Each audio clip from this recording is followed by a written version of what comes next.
Kung mas mababa ang konsumo sa kuryente ng maraming kabahayan nitong nagdaang buwan dahil po sa mas malamig na panahon, maghanda na po dahil inanunsyo ng Meralco na may dagdag singil ngayong February billing.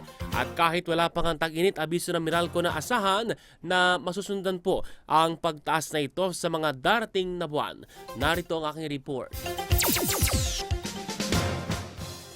Sa 500 piso nga raw ang kita sa maghapong pagtitinda ng fishball, hirap si Aling Rosemary na pagkasyahin ito sa mga gastusin kabilang na ang pambayad sa kuryente. Kung may pandagdag na sana, hindi lang po ito ang tinda ko. Kaso wala pa pong budget na pandagdag. Bawas lang po sa gastusin siguro para makatipid. Kaya hindi kaya-aya sa consumers gaya ni Aling Rosemary ang anunsyo ng Meralco na tataas na naman ang singil sa kuryente ngayong buwan sa halagang 22 centavos kada kilowatt hour. Katumbas ito ng 45 pesos na buwan ang dagdag singil sa mga kumukonsumo ng 200 kilowatt hours hanggang lagpas 100 pesos sa mga kumukonsumo ng 500 kilowatt hours kada buwan.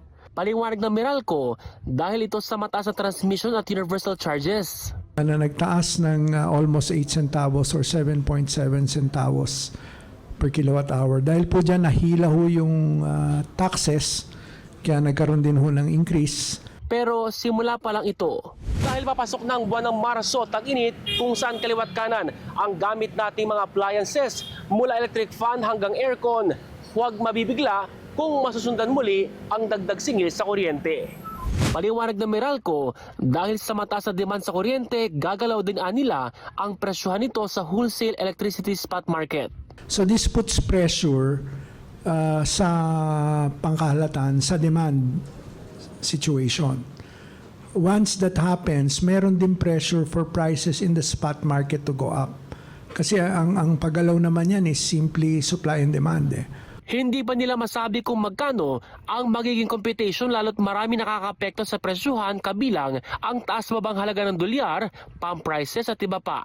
Tiniyak nilang handa ang kanilang pasilidad sa pagtaas muli ng demand sa kuryente. We look to ERC, to the DOE naman for guidance. We have regular coordination with the DOE to prepare for summer. Itong darating na March, meron kaming 2 forum with large customers na naka-line up with the DOE. Isa to encourage them to exercise energy efficiency, and another one to invite more customers to join the interruptible load program. Bukod sa gastusin sa kuryente, unang sumalubong sa mga motorista ang dagdag singil sa produktong petrolyo na piso sa kada litro ng diesel at kapwa 60 centavos sa kada litro ng gasolina at kerosene. Paliwanag ng Department of Energy, bunsod pa rin ito ng tensyon sa Middle East at iba pang geopolitical issues. Ace Cruz, Newslight.